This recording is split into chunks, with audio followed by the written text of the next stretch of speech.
딸에게 조용히 해라고 말한 적 있으시죠? 뛰지 마, 시끄러워, 여자애가 왜 그래? 딸 키우는 엄마라면 이 말 한 번쯤 해보셨을 거예요.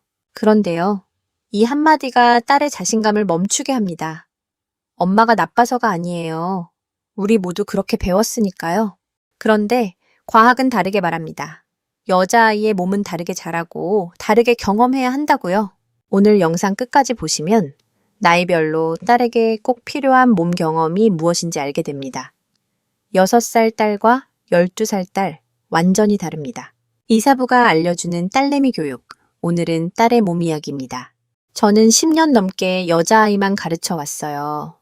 도장에 오는 아이들을 보면서 하나 깨달은 게 있습니다. 여자아이의 몸은 다르게 자랍니다. 그런데 대부분의 엄마는 이 차이를 모르세요. 오늘 3가지만 기억하시면 됩니다. 첫 번째, 여자아이의 손은 빠르고 몸은 느립니다.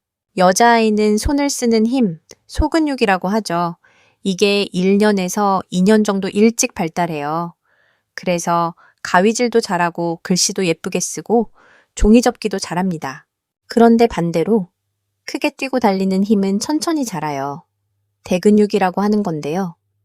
팔을 크게 휘두르고 점프하고 온몸으로 부딪히는 그 힘이요. 엄마 눈에는 어떻게 보일까요?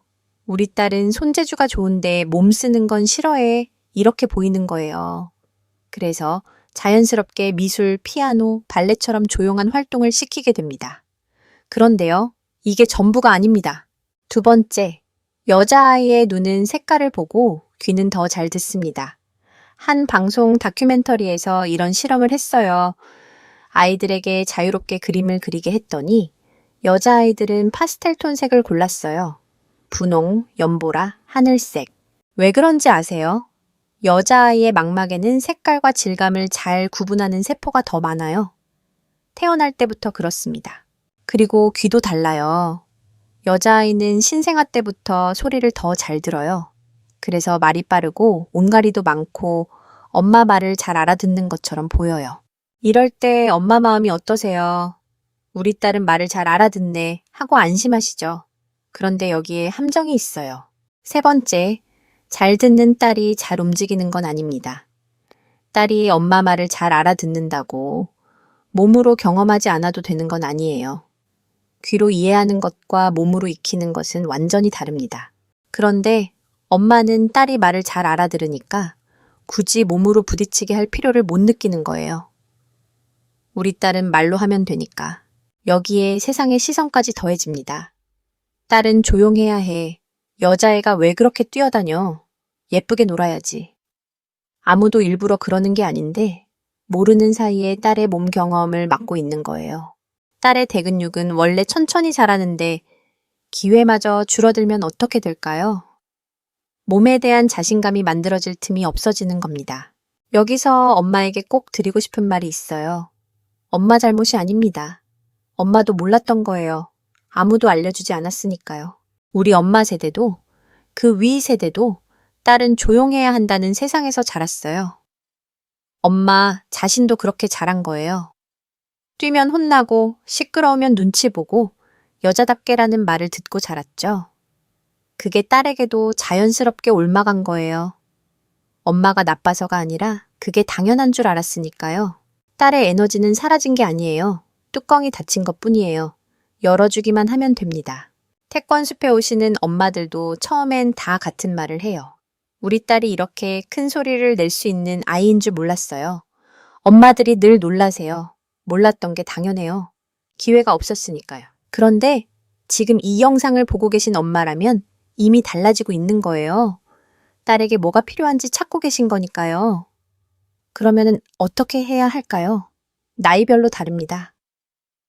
딸의 나이에 따라 필요한 몸 경험이 완전히 달라요. 하나씩 알려드릴게요. 6살에서 7살, 이때가 가장 중요합니다. 이 시기 딸에게 가장 필요한 건 몸을 크게 쓰는 게 무섭지 않다는 경험이에요. 6살 이전에 몸으로 노는 경험이 평생 체력 습관을 결정합니다. 이건 과학이 증명한 사실이에요. 이 나이의 딸은 소근육이 빨리 발달하니까 가만히 앉아서 하는 걸 잘해요. 그래서 엄마 눈에는 우리 딸은 차분한 아이로 보여요. 그런데 이때 몸을 크게 쓰는 경험을 안 시키면 8살 이후에 몸에 대한 자신감을 만들 기회가 확 줄어듭니다. 엄마가 해주실 것. 하루에 30분 딸이 뛰고 소리 지르고 넘어져도 되는 시간을 만들어주세요. 그게 놀이터든 운동이든 어디든 괜찮아요. 핵심은 크게 움직여도 괜찮다는 경험이에요. 8살에서 9살, 비교가 시작되는 시기입니다. 이사부님, 우리 딸 좀 봐주세요. 이 한마디로 시작된 상담이었습니다. 9살 딸을 데리고 온 그 엄마가 이렇게 말했어요. 우리 딸이 체육 시간에 구석에만 서 있대요. 다른 아이들은 뛰어다니는데 이 나이는 비교가 시작되는 때예요. 딸은 자기 몸을 다른 아이와 비교하기 시작해요. 나는 못해, 나는 느려 이런 말이 나옵니다. 이때 딸에게 필요한 건 내 몸이 할 수 있는 것의 목록이에요. 남과 비교하는 게 아니라 어제의 나보다 오늘의 내가 뭘 더 할 수 있는지를 경험하는 거예요. 엄마가 해주실 것 딸에게 잘한다가 아니라 어제보다 더 높이 찼네 처럼 과정을 말해주세요. 결과가 아니라 변화를 알아봐 주는 거예요. 제 책에서도 다뤘지만 이 시기 딸의 몸 경험은 자존감의 뿌리가 됩니다. 10살에서 11살 몸을 숨기기 시작합니다. 이 나이의 딸에게 특징적인 장면이 있어요. 체육복 위솥을 자꾸 내리는 아이의 손. 그게 수줍음의 신호예요. 2차 성징기 시작되면서 딸은 자기 몸이 낯설어져요. 몸이 바뀌는데 아무도 설명해주지 않으면 딸은 몸을 부끄러운 것으로 느끼기 시작합니다. 이때 딸에게 필요한 건 변하는 몸도 내 거다. 내 몸은 강하다는 경험이에요. 그런데요.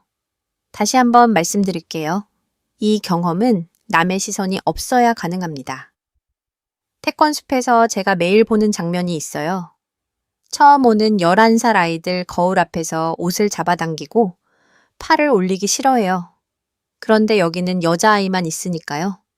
한 달만 지나면 팔을 쭉 올리고 기합 소리가 도장을 울려요. 기합 소리가 커지는 만큼 아이의 자신감도 커집니다. 엄마가 해주실 것. 이 시기 딸에게는 여자아이만 있는 안전한 공간이 필요해요. 거기서 몸을 마음껏 쓰면 바뀌는 몸도 부끄럽지 않게 됩니다. 12살에서 13살, 운동을 거부하는 시기입니다. 이 나이의 딸은 안 할래를 달고 살아요. 특히 운동을 거부합니다. 몸이 본격적으로 바뀌고 친구들 시선이 신경 쓰이고 나 뚱뚱해 라는 말이 나오는 시기예요. 그런데 이때야말로 몸을 쓰는 루틴이 가장 필요합니다. 호르몬이 폭풍처럼 밀려오는 시기에 몸을 쓰는 습관이 다치되어 주거든요. 엄마가 해주실 것. 시켜서 하는 운동이 아니라 딸이 선택한 운동이어야 합니다. 이 나이는 자기 결정을 존중받아야 움직여요. 엄마가 시켜서는 절대 안 먹혀요. 네가 골라봐가 먼저예요. 그리고 하나 더. 이 시기 딸에게 운동은 살 빼려고 하는 게 아니야 라는 메시지를 꼭 전해주세요. 운동은 몸을 예쁘게 만드는 게 아니라 몸을 내 것으로 느끼게 하는 거라고요. 6살 딸이든 12살 딸이든 핵심은 하나예요. 몸을 자유롭게 쓴 딸은 마음도 자유롭습니다. 뛰어도 괜찮다는 걸 아는 아이는 넘어져도 다시 일어나요. 소리 질러도 괜찮다는 걸 아는 아이는 세상 앞에서 움츠러들지 않아요. 그게 자존감이에요. 칭찬으로는 절대 만들 수 없는 몸이 기억하는 자신감. 엄마가 오늘 하나만 바꿔도 달라집니다. 조용히 해 대신 크게 움직여도 괜찮아를 한번 말해주세요. 딸의 눈빛이 달라지는 걸 보실 거예요. 여기까지 들으신 엄마라면 이미 딸에게 새로운 길을 열어주신 거예요. 딸의 몸에 대해 이렇게 고민하는 엄마를 가진 아이는 분명 강하게 자랍니다. 이 영상이 도움이 되셨다면 좋아요 한번 눌러주세요. 딸 키우는 다른 엄마에게도 닿을 수 있도록요. 구독해두시면 다음에도 딸 이야기로 찾아뵐게요. 이사부가 알려주는 딸내미 교육, 다음에도 우리 딸 이야기로 찾아올게요.